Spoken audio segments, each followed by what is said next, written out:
Vous avez chaud, c'est normal. Jour de canicule sur les 3/4 du pays. Vigilance orange, vigilance notamment pour vos proches, vos proches les plus fragiles. On en parle avec notre invitée Monique Girard. Bonjour.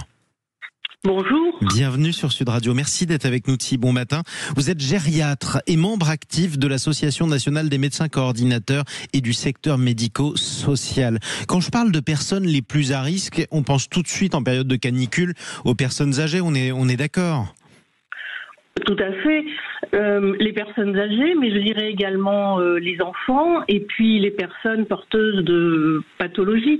Mais plus largement, moi je pense que on est tous un peu fragiles et vulnérables vis-à-vis des grosses chaleurs. Ouais, vis-à-vis des très grosses chaleurs. Alors pourquoi on est si fragile ? C'est quoi le risque principal ?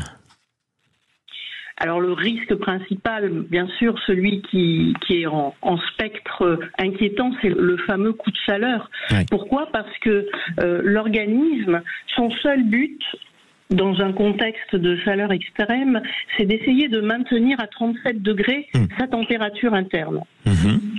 Donc, on va avoir un coup de chaleur qui va se manifester par quoi ? Tiens, si je suis une personne âgée, par exemple, on dit souvent les personnes âgées transpirent moins.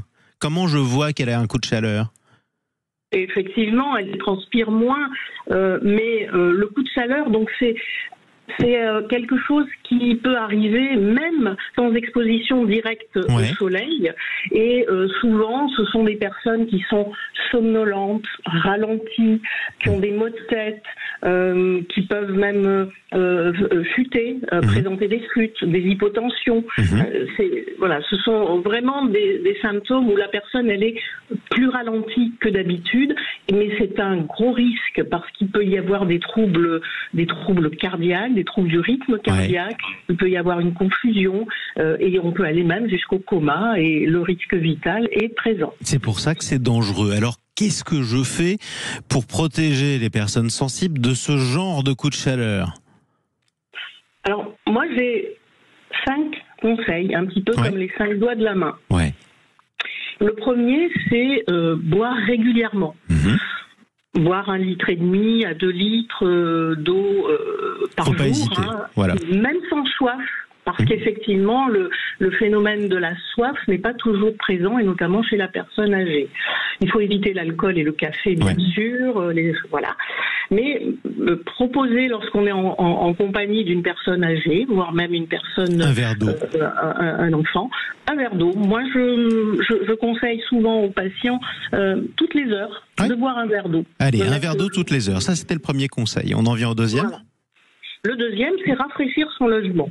Donc, pendant la nuit, lorsque la température est autour de 20, en tout cas inférieure à celle de la journée, eh bien, on aère. La nuit, on aère au petit matin, mais ensuite, toute la journée, il faut fermer les volets, les rideaux, les fenêtres. De l'ombre, c'est la règle. De l'ombre. Voilà. Rester à l'ombre. Ça, c'est le deuxième conseil. Marche à l'ombre et surtout, on peut rafraîchir aussi son logement avec un ventilateur. Et le petit conseil, la petite astuce, c'est de mettre un tissu mouillé devant le ventilateur. Ça rafraîchit. Ça va rafraîchir et humidifier. C'est la bonne vieille climatisation d'antan, vous avez raison. Troisième conseil. C'est ça. Troisième conseil, refroidir son corps. Donc se mouiller le visage, les bras, les jambes, la nuque, avec de l'eau fraîche. Même si on n'a pas un brumisateur, on peut avoir un petit pulvérisateur, comme on utilise pour les plantes fragiles.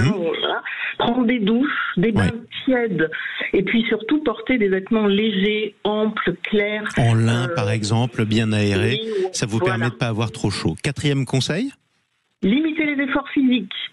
Donc, il faut...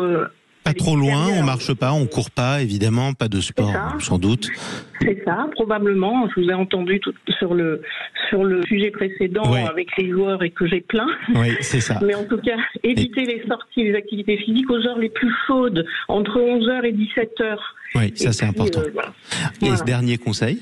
Dernier conseil, surveiller et se faire aider surtout. Il ne faut pas rester isolé. Il y a les CCAS ou les mairies qui font des registres sur la commune pour aider les personnes, pour mettre en action des choses qui peuvent permettre une bonne hydratation, qui permettent d'alerter les secours, etc. Faites connaître les personnes à risque pour qu'on puisse prendre de leurs nouvelles pendant ces périodes de grande chaleur. On restera là-dessus, je pense. C'est ça. Monique Girard, je vous remercie beaucoup en tout cas pour ces conseils. Je vous souhaite bon courage à vous aussi, parce que nous tous, d'ailleurs, on est dans cette panade.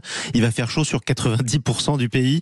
Je vous dis à bientôt, Monique Girard. Merci beaucoup. Restez au frais et buvez. Exactement, un verre d'eau toutes les heures, c'est un très bon conseil. Je rappelle que vous êtes gériatre.